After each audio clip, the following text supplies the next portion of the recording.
A Reforma Protestante completa 500 anos e a primeira igreja luterana da América Latina foi construída em Nova Friburgo há 190 anos.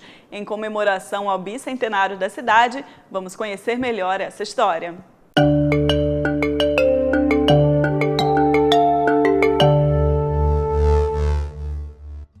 No fim da Idade Média, a Igreja Católica tinha grande influência política e social. A fortuna do Papa chegava a ser maior que a de muitos príncipes e a venda de indulgências, ou seja, pergaminhos que perdoavam pecados, era feita publicamente. Até que alguns pensadores começaram a questionar essa autoridade moral da Igreja Católica. Nos séculos XIV e XV, alguns pensadores começaram a criticar a posição da Igreja Católica, principalmente as condutas por parte do clero. Os dois principais pensadores que nós conhecemos, que se colocaram as suas ideias em discussão, foram o John Huss e o John Wycliffe, que principalmente discutiam a questão da hierarquia dentro da igreja.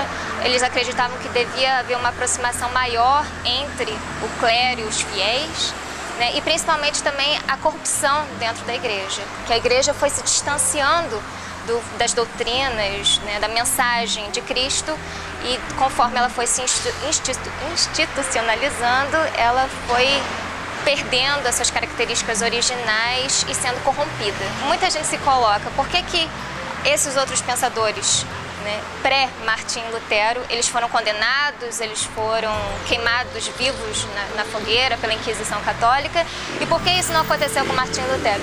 Porque ele realmente ele foi um produto do seu tempo, Ele viveu num momento ideal. As transformações que a sociedade europeia passava naquele momento permitiu que a figura de Martim Lutero se sobressaísse. Então, é esse contexto, e principalmente essas ideias anteriores que vinham já anteriores a Martim Lutero, que permitiram então que ele tivesse essa força. Até que no dia 31 de outubro de 1517, o monge Martinho Lutero fixou na porta da igreja de Wittenberg, na Alemanha, 95 teses que criticavam a conduta da Igreja Católica. Se considera esse momento da fixação das teses o início da Reforma Protestante, que vai se estender durante várias décadas e até após a morte de Lutero. Isso ainda vai se estender, esse movimento protestante. Mas esse é o início realmente. Martim Lutero ele era professor da Universidade de Wittenberg, ele ensinava teologia. E isso era uma ideia recorrente, se colocar as suas teorias afixadas em algum lugar público, para que as pessoas, principalmente outros pensadores, pudessem discutir, vissem aquelas ideias e começassem a debater entre si. Então, Martim Lutero, diante dos estudos dele, ele fixou suas ideias na porta da igreja, no dia 31 de outubro de 1517, e, a partir daquele momento, diante da importância das suas discussões, as suas ideias, elas se multiplicaram. O objetivo de Lutero era reformar os conceitos da Igreja Católica, mas o Papa se recusou a fazer as mudanças e Lutero foi excomungado da Igreja Católica.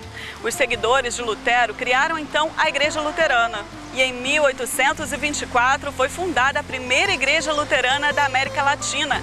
Ela fica aqui em Nova Friburgo e se mistura com a história da colonização do município. Os primeiros imigrantes alemães que chegam em Nova Friburgo no ano de 1824 trazem junto consigo um pastor luterano, pastor Friedrich Oswald Sauerbraun. E o pastor luterano, então, veio com o intuito de ser a pessoa a organizar essa caravana de alemães que vem para o Brasil, especificamente aqui em Nova Friburgo. Então, ele tem a função de ser um pouco juiz, um pouco médico, também professor e também a questão de organizar a comunidade.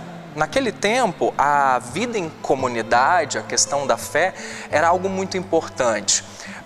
E foi graças à espiritualidade, à fundação da comunidade, que essas pessoas tiveram suporte para suportar todas as adversidades que se experimentou aqui nos primórdios, numa situação bastante adversa, climática, geográfica, né, em comparação com o que eles viveram então na Alemanha.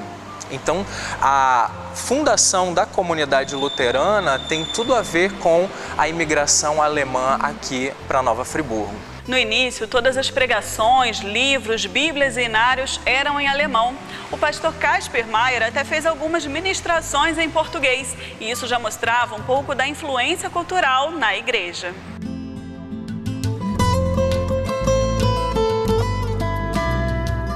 Mas a primeira igreja a pregar em português, criada para os friburguenses, foi a Igreja Presbiteriana Central, que surgiu com uma certa parceria com a Igreja Luterana. Em 1892, chega aqui em Nova Friburgo dois pastores americanos, o John Mary Kiley e o John Rockwell Smith. Eles vieram com a proposta de criar o primeiro seminário protestante no Brasil, que funcionou na Praça Getúlio Vargas, onde está construído hoje o antigo Fórum Júlio Vieira Zamit. Ali funcionou por 4 anos o culto, ou melhor, o seminário da Igreja Presbiteriana do Brasil, de 1892 até 1896, durante 4 anos. E então, nessa aproximação de John Mary Kiley aqui em Nova Friburgo, aconteceu que o pastor da Igreja Luterana, que naquela época era o Johann Caspar Maier, e ele com muita alegria trouxe o John Mary Kiley para começar então a Igreja Presbiteriana, né, dentro da Igreja Luterana. Em 1898, 21 de setembro de 1898, surge a Igreja Presbiteriana como igreja organizada, e ela funcionou até 1916, 17, por esse tempo, na Igreja Luterana. As igrejas protestantes mais tradicionais do município já estão se preparando para festejar o bicentenário de Nova Friburgo. Nós estamos preparando festividades, celebrações especiais, estamos em diálogo também com a prefeitura, quem sabe pensando numa celebração ecumênica. Certamente estaremos celebrando, porque no ano que vem, quando quando a cidade completa o seu bicentenário, a Igreja Presbiteriana estará completando seus 120 anos.